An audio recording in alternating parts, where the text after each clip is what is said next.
মারিয়া সকলের কথার মধ্যে বলে ওঠে। মারিয়ার কথা শুনে রায়দার হাসি মুখ মিলিয়ে যায়। মারু, মনি, রাকিব, হাত মুখ ধুয়ে বই নিয়ে আয়। বাকি বাচ্চাদের ডাক দে জলদি। কথাটা বলে রায়দা পুকুরের দিকে পা বাড়ে। মারিয়াকে আলিয়া বেগম আর সাবিনা বকাঝকা করে অনেক। মারিয়া কারণ খুঁজে পায় না বকা খাওয়ার।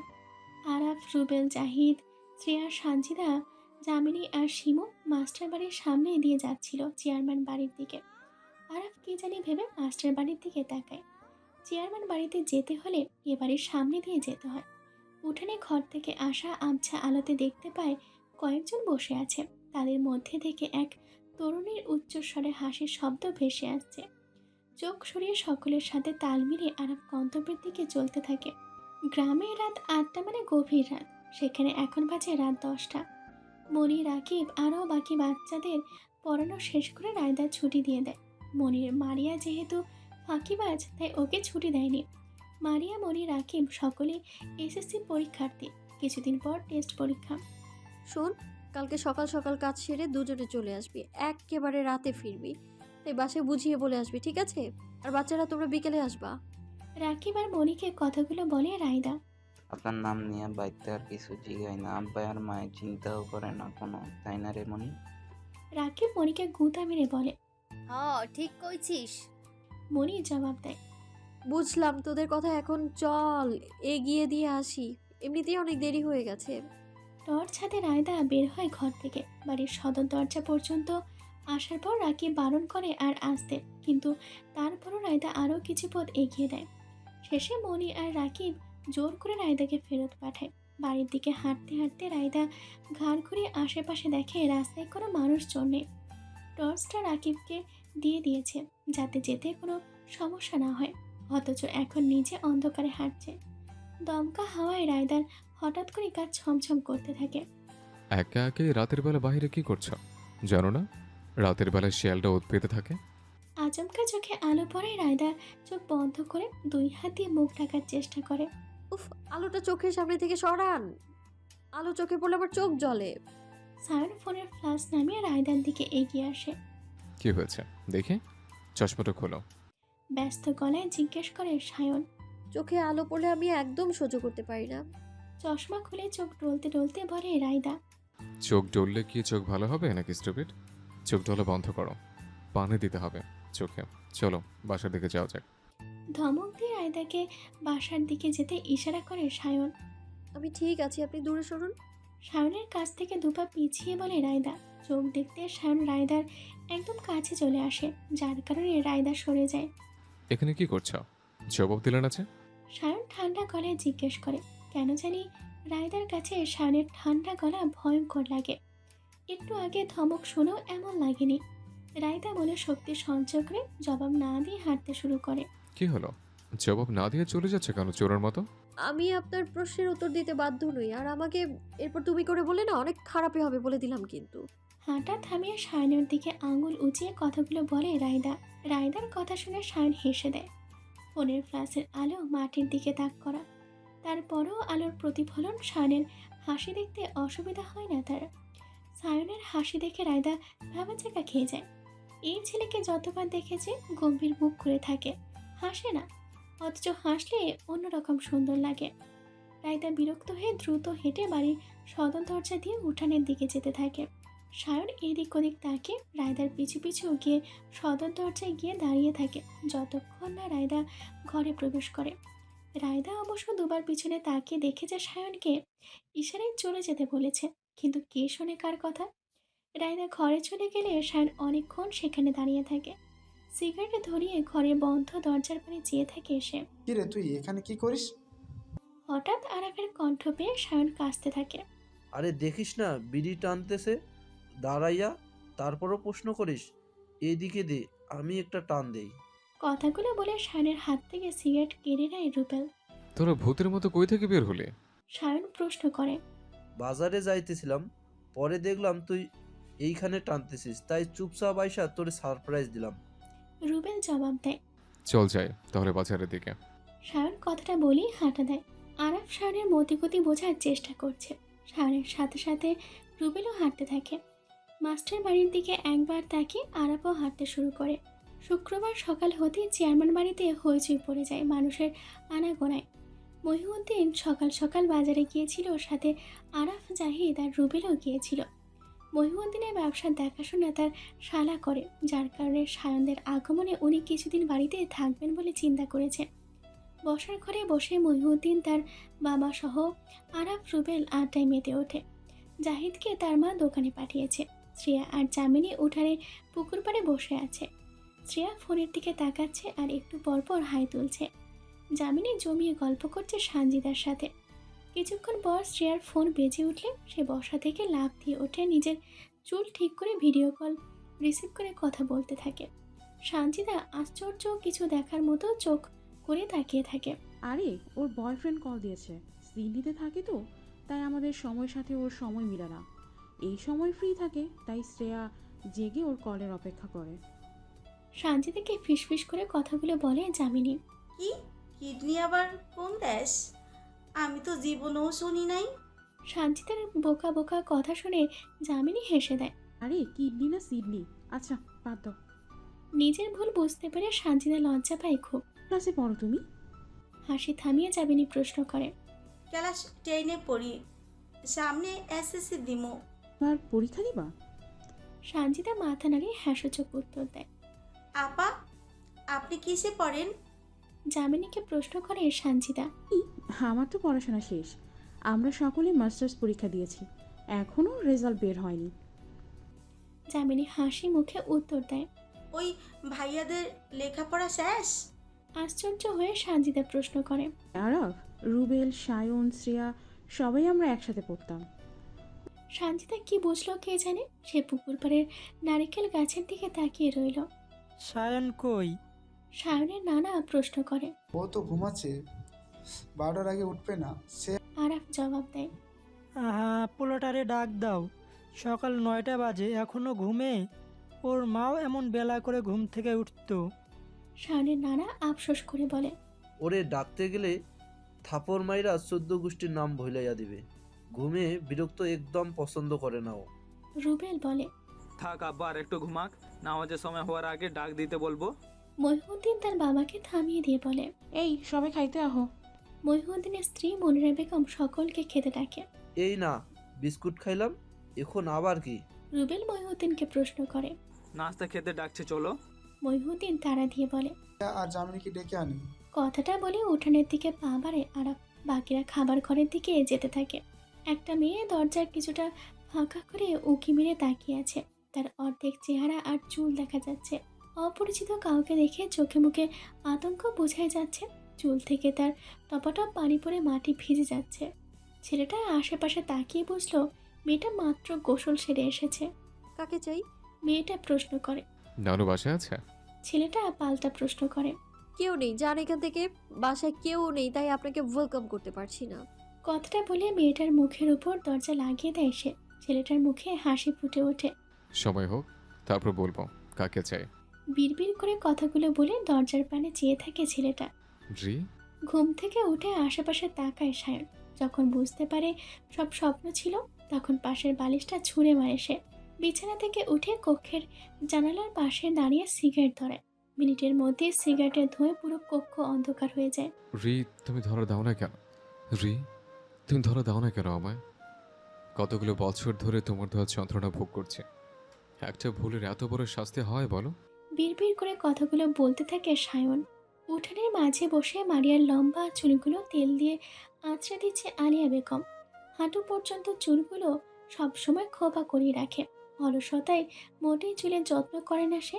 আলিয়া বেগম ধরে সবসময় চুলগুলো তেল দিয়ে আঁচড়ে দেন আর বিনুনি করে দেন। মুরগি দুটো জবাই করে দেওয়া হয়েছে। উঠানের এক পাশে বসে সাবিনা মুরগির মাংস কাটছে, আর এক পাশে ল্যাপটপে ইয়ারফোন লাগিয়ে বন্ধুদের সাথে ভিডিও কলে আড্ডায় ব্যস্ত রাইদা। ব্রো, গ্রামে কিন্তু সুন্দর মেয়ে আছে যাদের বলা হয় natural beauty, not makeup beauty, বুঝেছিস? আমার জন্য একটা পিওর ন্যাচারাল বিউটিওয়ালা মেয়ে খুঁজে দে। গালে হাত দিয়ে কথাগুলো বলে বাপ্পি। নিজের চেহারা আয়নায় রেখেছিস? এই চেহারাই খুঁজে ন্যাচারাল বিউটি।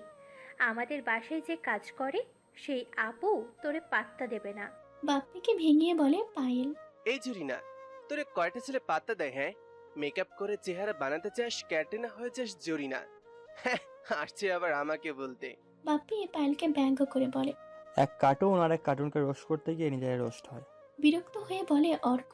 রোস্ট করেছো ঠিক আছে, কিন্তু সেই রোস্টে তো কোনো মশলাই নেই, পুরো বোরিং রোস্ট। আর এদের রোস্টিং দেখলে না আমার ঘুম পায়। ঘুমের অভিনয় করে বলে রায়দা। ওদের কথা বাদ দে, তুই কেমন এনজয় করছিস সেটা বল। রুহি জিজ্ঞেস করে। আর এনজয় কই ভাই, তোদের মিস করছি। একা একা ব্লগ করতে গিয়ে হাঁপিয়ে যাচ্ছি। তোরা কেউ এলি না আমার সাথে, এটা ঠিক করিসনি একদম। অভিমানী সুরে বলে রায়দা। কিভাবে আসতাম বলো আম্মা?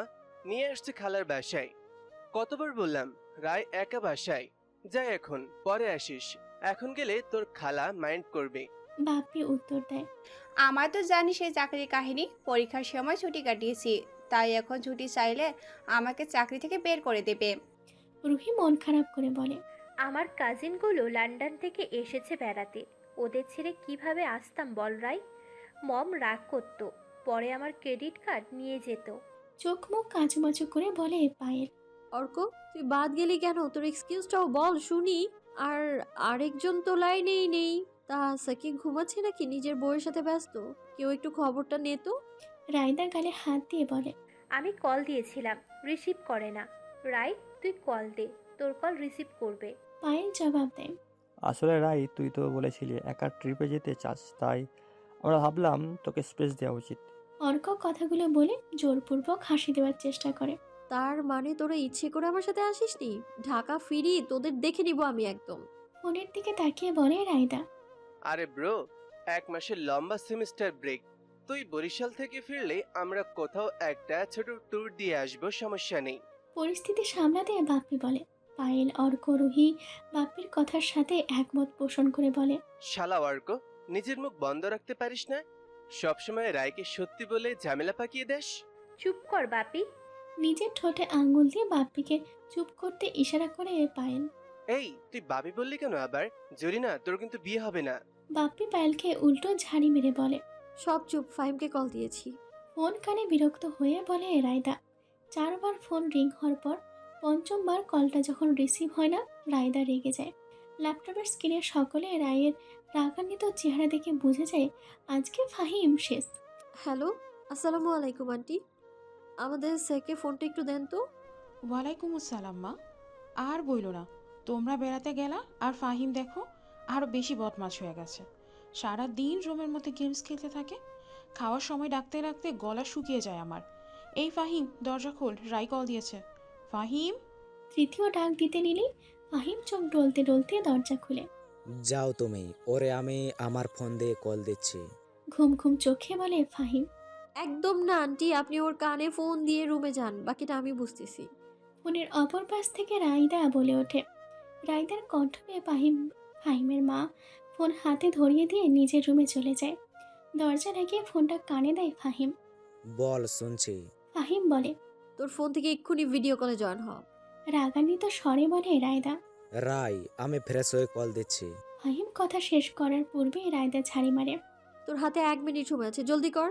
ফাহিমকে বলে রায়দা। ফোন হাতে নিয়ে রায়ের কথা মতো ফাহিম কলে জয়েন হয়। খালি গায়ে এলোমেলো চুল, এক হাতে ফোন ধরে আছে আর আর এক হাতে চোখ ডলতে থাকে ফাহিম। রায় কল কেটে কান থেকে ফোন নামিয়ে ল্যাপটপের স্ক্রিনের দিকে তাকায়। সারা রাত নিশ্চয়ই গেম খেলেছিস? ফাহিমকে প্রশ্ন করে রায়দা। ফাহিম কোনো জবাব দেয় না। বাপ্পি, তুই আজকে ওর বাসায় গিয়ে পুরো গেমিং সেটআপটা তুলে নিয়ে যাবি। যদি ও ঝামেলা করে তাহলে ওর হাত পা বেঁধে ফেলবি। ফাহিমের দিকে তাকিয়ে বলে রায়দা। ব্রো, গেমিং সেটআপ না, ওইটা ওর বউ। ওর বউকে স্পর্শ করলে আমার হাত ভেঙে দিবে ফাহিম। বাপ্পি ঢোক গিলে বলে। কেমন আছিস রাই? হাসি দিয়ে জিজ্ঞেস করে ফাহিম। দেখ ফাহিম, আন্টিকে একদম জ্বালাবি না। গোসল সেরে জুমার নামাজ আদায় করতে যাবি। রাগ দমিয়ে ফাহিমকে বলে রায়দা। ঠিক আছে ম্যাডাম, আপনার কোথায় শেষ কথা? হাসতে হাসতে বলে ফাহিম। রাই, তুই আমাদের সকলকে যেভাবে কন্ট্রোল করিস সেভাবে আমাদের বাবা মাও পারে না। পায়েল বলে। পায়েলের কথা শুনে রায়দা হেসে দেয়। কে বলবে এই মেয়েটা একটু আগে অনেক রেগে ফাহিমকে বকাঝকা করছিল? তোর জামাইয়ের কথা ভেবেই আমার আফসোস লাগছে। লোকটার কপালে শেষমেশ এই বজ্জাত বউ জুটবে। বাপ্পি দাঁত কেলিয়ে বলে। তুই আগে নিজের চিন্তা কর ফাজিল। আচ্ছা রাখছি, পরে কথা হবে আবার। অর্ক তোকে ভিডিওগুলো মেইল করছি, চেক করে জানাস আমায়। রায়দা সকলকে বিদায় জানিয়ে ভিডিও কল থেকে বেরিয়ে যায়। ল্যাপটপ বন্ধ করে সামনে তাকিয়ে দেখে আলিয়া বেগম মশলা বাড়ছে আর সাবিনা মুরগি কাটা শেষ করে তরকারি কাটছে। মারু কই নানু? আশেপাশে তাকিয়ে আলিয়া বেগমকে প্রশ্ন করে রায়দা। নুন আর গরম মশলা নাই, তাই সামনের দোকানে পাঠাইছি। আলিয়া বেগম জবাব দেয়। প্রশ্নের উত্তর পেয়ে রায়দা ফোন নিয়ে নিজের কাজে ব্যস্ত হয়ে যায়। আম্মা, শুনলাম মালেকার মাইয়ার নাকি বিয়া? সাবিনা আলিয়াকে প্রশ্ন করে। সামনের শুক্রবার মহিউদ্দিনের বইন পুত আসছে বুঝলি সাবু। পোলাডা মেলা ডাঙ্গর হইয়া গেছে। প্রথমে আমি তো চিনবারই পারি নাই, পরে যখন ও কইল অয় রিনার পোলা, তখন অবাক হইয়া গেছি। আলিয়া বেগমের কথা শুনে রায়দা ফোন থেকে মুখ তুলে তার মুখের দিকে তাকিয়ে থাকে। রিনার না আর একটা ছোট মাইয়া আছে? সাবিনা প্রশ্ন করে। এক মাইয়া আর এক পোলা। পোলাটা যা সুন্দর, তার ওপর বিলাইয়ের মতো চোখ দুইটা। মাইয়াডারে ছোট কালে দেখছিলাম, মেলা সুন্দর, এক্কেরে পুতুলের লাহান। আলিয়া বেগম বলে। ওয়েট নানু, গতকালকে যে সায়ন নামক ছেলেটা এসেছিল, সে মহিউদ্দিন চাচার বোনের ছেলে? রায়দা প্রশ্ন করে। ওই পোলাটাই গতকাল আইছিল সকালবেলা। তুমি নাম জানলা কেমনে? আলিয়া বেগম প্রশ্ন করে। রায়দা ল্যাপটপ হাতে বসা থেকে দাঁড়িয়ে যায়।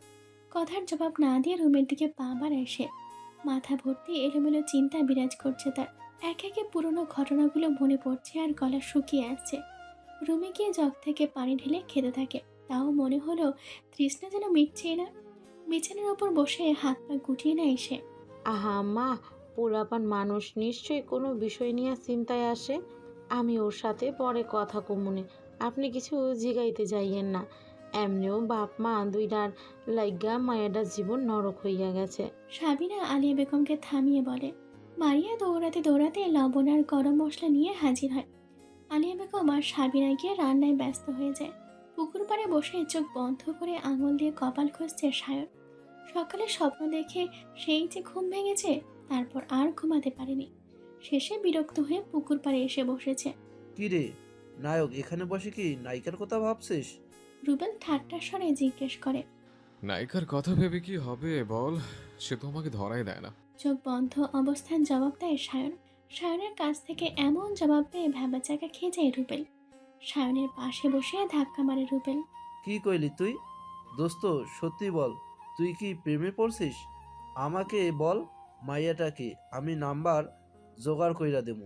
রুবেল সিরিয়াস ভঙ্গিতে বলে। চল তো, তাহলে ধাক্কা মেরে পুকুরে ফেলে দেবো। বিরক্ত হয়ে বলে সায়ন। তোর ধাক্কা মারতে হবে না, এখন আমি পুকুরে নামবো, দেখ তৈরি হয়ে আসছি। রুবেল বসা দেখে আবারও দাঁড়িয়ে বলে। সায়ন চোখ খুলে রুবেলের দিকে তাকায়, তবে আশ্চর্য হয় না। রুবেল উদ্ভট কাজকর্মে এসে অভ্যস্ত। লুঙ্গি পরেছে, সাথে স্যান্ডো গেঞ্জি আর মাথায় গামছা বেঁধেছে রুবেল। তারপর চোখে কালো চশমা। জামিনী সানজিদা জোরে জোরে হাসতে থাকে রুবেলকে দেখে। কিরে জমনির বাচ্চা, হাসিস কেন? এই সাজে কালো চশমা গানে নাসুম, তাও তোর বিয়াতে। মাথার গামছা ঠিক করতে করতে বলে রুবেল। বাবাটা নামে ডাকবি না একদম। এই সানজিদা, চলো তো, কলপাড়ে এই বেয়াদবের সাথে তর্ক করাই বৃথা। সানজিদাকে নিয়ে জামিনী চলে যায়। শোন এদিকে। আরাফ জামিনীকে ডাক দেয়। কি বল জলদি। জামিনী তাড়া দিয়ে বলে। পিছন পিছন সানজিদাও এসে দাঁড়ায় আরাফের সামনে। বিকেলে গান দেখতে বের হব, সে আর যদি তুই চাস তাহলে রেডি হয়ে থাকবি। ফোনের দিকে তাকে আরাফ বলে। শ্রেয়া তো ঘুমে এখনো, যদিও যায় তাহলে আমি যাব, না হলে ওরে রেখে যাব না। জামিনী জবাব দেয়। ঠিক আছে, সেটা তোদের ব্যাপার, আমার বললাম। কথাটা বলে আরাফ পুকুরের দিকে হাঁটা দেয়। জামিনী ও সানজিদাকে নিয়ে কলপাড়ে চলে যায়। পুকুরে নেমে ইচ্ছে মতো রুবেল ডুবাচ্ছে আর শিমুর হাতে ফোন দিয়ে বলছে তার ছবি তুলতে। সায়ন, আরাফের ডাকে সায়ন মাথা তুলে তাকায়। খেতে ডাকছে, সকাল থেকে না খেয়ে আছিস, খেয়ে আয়, এরপর একসাথে গোসল সেরে নামাজে যাবি না? আবারও আরাফ বলে। মাথা নাড়িয়ে সায়ন উঠে ঘরের দিকে যায়। আরাফও নেমে যায় পুকুরে সাঁতার কাটতে। দুই বন্ধু পুকুরের মধ্যে সাঁতার প্রতিযোগিতা করে। অবশ্য আরাফ রুবেলের কাছে হার মানে। ইয়েস, জিতে গেছি বন্ধু। দুই হাত ওপরে তুলে রুবেল বলে, তো বন্ধু, জিতে তুমি হারলে। কথাটা বলি আরাফ রুবেলের লুঙ্গি নিয়ে তীরে উঠে যায়। ঘটনা এত দ্রুত ঘটে যে রুবেলের বুঝতে মিনিট খানেক সময় লাগে। পাড়ে দাঁড়িয়ে পেট চেপে আরাফ হাসতে থাকে। ডান হাতে রুবেলের লুঙ্গি আর গামছা উঁচিয়ে দেখায়। তুই আমার বন্ধু নামের শত্রু, এই কাজটা করতে পারলি শালা? দে আমার লঙ্গি ফেরত দে। রুবেল কাঁদো কাঁদো মুখ করে বলে, ওর নাই তাহলে শালা বানাবি কিভাবে? এটা কিন্তু বড় চিন্তার বিষয়, বুঝলি রবেল? চিন্তা করার ভং ধরে বলে আরাফ। সুযোগ পেলে কিন্তু সুদে আসলে বদলা নেবো, মনে রাখিস। তোর বউকে বিয়ার আসর থেকে ভাইগাইয়া নিয়ে যাবো, তখন কানতে কানতে চোখের পানি আর নাকের পানি এক করবি। ঠিক আছে বন্ধু, রুপি না হওয়া দুলা ভাই, ইচ্ছে করিস এই যে লুঙ্গি রাখলাম এখানে নিয়ে নে, আমি যাই, টাটা। হাসতে হাসতে লুঙ্গিটা বসার জায়গায় রেখে গামছা দিয়ে চুল মুছতে মুছতে কলপারে পা বাড়ায় আরাফ। রুবেল অসহায়ের মতো লুঙ্গির দিকে তাকিয়ে থাকে। শিমু এখানে নেই যে সাহায্য করতে বলবে। পানিতে বসে চিন্তা করতে থাকে কিভাবে এখান থেকে বের হবে সে। কলপারে গিয়ে আরাফ দেখে সানজিদা মাত্র গোসল সেরে বের হয়েছে। আরাফকে দেখে সানজিদা লজ্জা পেতে থাকে। সানজিদাকে দেখে আরাফের মুখভঙ্গির কোনো পরিবর্তন হয় না, উল্টো সে বিরক্ত হয় এই অবস্থায় কারণ সামনে পড়ার কারণে। সানজিদার দিকে না তাকিয়ে আরাফ কলপারে ঢুকে দরজা লাগিয়ে দেয়। সানজিদা মুখটা অমাবস্যার মতো করে স্থান ত্যাগ করে।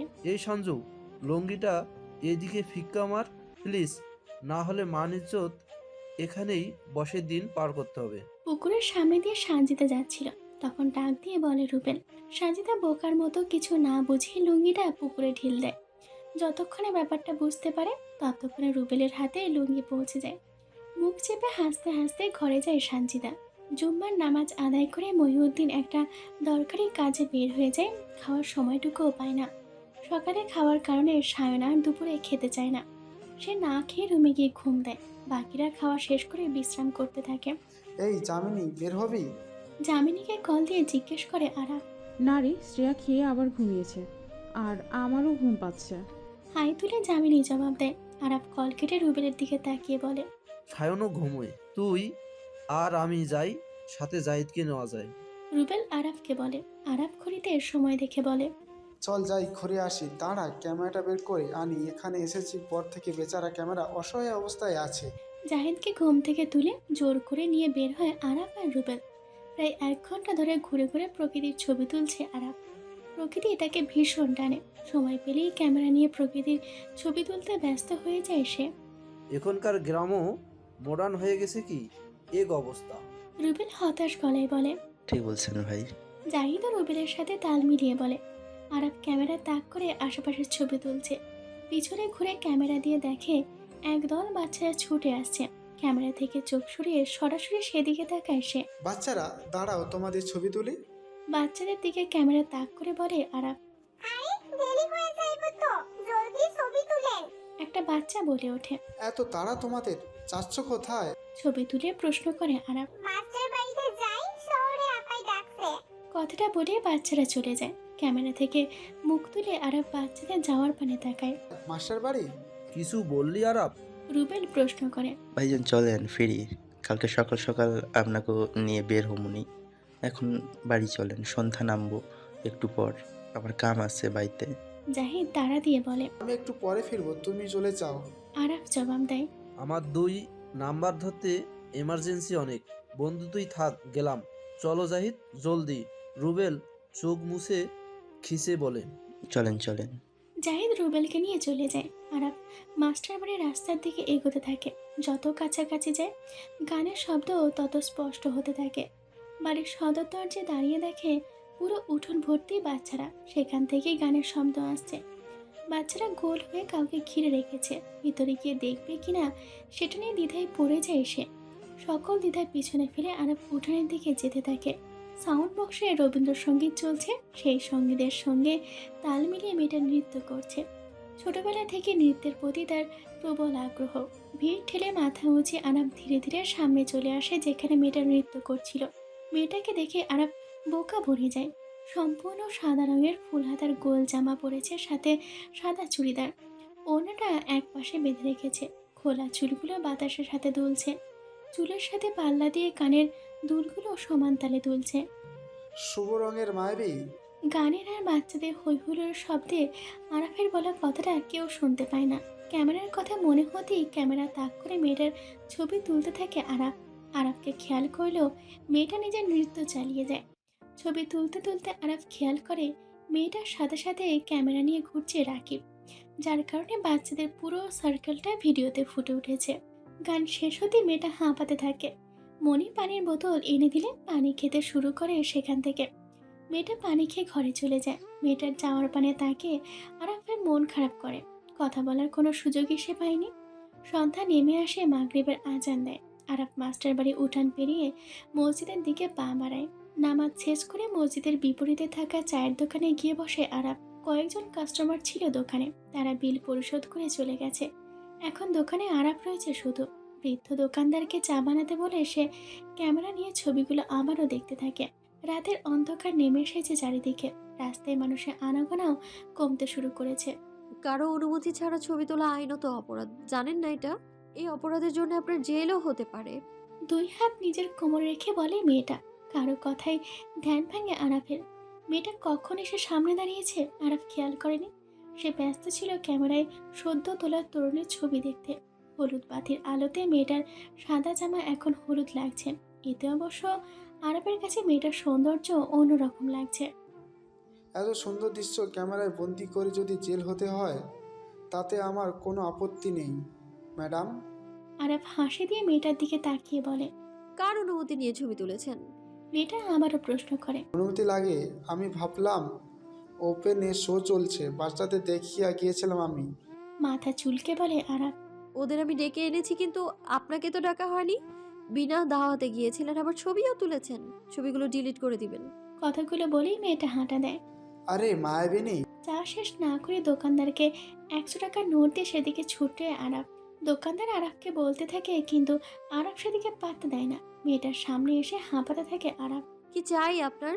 মুখভঙ্গি সিরিয়াস করে মেয়েটা জিজ্ঞেস করে। বেশি কিছু না, আপনার নামটাই জানতে চাই। হাসি দিয়ে বলে আরাফ। আপনি কি শুধু নাম জানতেই আমায় ফলো করছেন? মেয়েটা চমকে জিজ্ঞেস করে। মোটেও না, যেখানে যাই আপনি উপস্থিত হয়ে যান। আপনি বললেন আর আমি বিশ্বাস করলাম। সরুন, বাসা যাব। নামটা বলে যান। গাছ থেকে আম পেড়ে এনেছেন? আরাফ মাথা নাড়িয়ে না সূচক জবাব দেয়। তাহলে নাম কেন বলবো? আগে আম পেড়ে আনেন। কথাটা বলে মেয়েটা যেতে নিলে আরাফ হাত বাড়িয়ে পথ আটকে বাধা দেয়। অন্য যা করতে বলবেন করব, কথা দিচ্ছি। নিশ্চিত তো আপনি? একদম শতভাগ নিশ্চিত তো আমি। ঠিক আছে, সেদিন সকালে যেখানে দেখা হয়েছিল সেখানে ঠিক সেই সময় উপস্থিত হবেন, তখন বলবো কি করতে হবে। ঠিক আছে, আমি উপস্থিত হব। মেয়েটা একটু ভেবে বলে। আরাফের জবাব শুনে হাসতে হাসতে মেয়েটা বলে, মশাই আপনি বড্ড বোকা। আরাফ কি বলবে ভেবে পায় না। এর মধ্যে মেয়েটা বাড়ির দিকে হাঁটা শুরু করে। মিস, আপনার নামটা এখনো বলেন প্লিজ। এই যে মিস জাসমিস। আরে ধুর মিস সাদা জামা। ব্যস্ত গলায় আরাফকে ডাকতে থাকে। ঘাড় ঘুরিয়ে মেয়েটা হাসি মুখে জবাব দেয়, রায়দা নাম আমার, তবে সবাই রায় বলে ডাকে। রিমেম্বার ইট, আম রায়। রায়দার শেষে বলা রায় শব্দটা একটু জোরে বলার কারণে সেটা আরাফের কানে প্রতিধ্বনি হতে থাকে। হাসতে হাসতে রায় চলে যায়, আর আরাফ সেখানেই বুকের বাঁ পাশে হাত রেখে দাঁড়িয়ে মুগ্ধ হয়ে রায়ের হাসি মুখ দেখে। আরাব, তুই তো শেষ। এখন এই রায়ের জাল থেকে কেউ তোকে বাঁচাতে পারবে না। নিজের মাথায় নিজের থাপ্পড় মেরে বলে আরাফ। সারা বিকাল ভিডিও শ্যুট করে বেশ ক্লান্ত হয়ে যায় রায়। তখন রাকিব, মনি সহ বাকি বাচ্চাদের বাড়ি ফিরে যেতে বলে। সন্ধ্যার পর অন্ধকার নেমে এলে নিজেই গিয়ে এগিয়ে দেয় সকলকে। যেদিন এই গ্রামে এসেছে সেদিন থেকেই রাকিব আর মনি এর সাথে ভাব জমে যায়। মনিদের আর্থিক অবস্থা ভালো না, সেই জন্য প্রাইভেট পড়তে পারে না স্যারদের কাছে। একথা রায় জানতে পেরে মনি, রাকিব সহ কয়েকজন বাচ্চাদের নিজে থেকে সন্ধ্যার পর ডেকে পড়ায়। এরাই রায়কে সবসময় সাহায্য করছে যতদিন ধরে রায় এখানে আছে। আরাফের অসহায়ের মতো করা মুখটা যতবার চোখের সামনে ভাসছে ততবার রায়দা হেসে উঠছে। হাসতে হাসতে কখন যে বাড়ির উঠান পেরিয়ে ঘরের দরজার সামনে চলে এসেছে সেদিকে খেয়াল করেনি সে। মাথা থেকে ওড়না নামিয়ে ঝুঁটি খুলে চুলগুলো এলোমেলো করে ফেলে রায়। হাসি মুখে দরজায় হাত দিতেই দেখে দরজা খোলা। মারু বসার ঘরে প্রবেশ করে মারিয়াকে ডাক দিতে নিলে বাম পাশে চেয়ারে বসা মানুষটাকে দেখে ভূত দেখার মতো চমকে ওঠে সে। চেয়ারে বসা মানুষটা রায়দাকে দেখে গম্ভীর মুখে হাসি ফুটিয়ে তোলে। আরে রায় চইল্লাইছে সায়ন, এইটাই রায় বুঝছো? ওর কথাই তোমারে কইতেছিলাম। সাবিনা রায়দার দিকে ইশারা করে বলে। রায়দা এতক্ষণে খেয়াল করে সাবিনা খালা সায়নের সাথে গল্প করছে বসে, পাশে সাবিনার ছেলে খেলছে। এটা সেই পিচ্ছি মেয়েটা, কত বড় হয়ে গেছে, চেনাই যায় না। ছোটবেলায় যা দুষ্টু ছিল। হাসি থামিয়ে বলে সায়ন। আরে রায়ের মতো দুষ্টু মাইয়া এখন যে কত ভদ্র আর লক্ষ্মী হয়েছে সেইটা দেখা আমরা মেলা অবাক। তা তো দেখিয়ে বোঝা যাচ্ছে।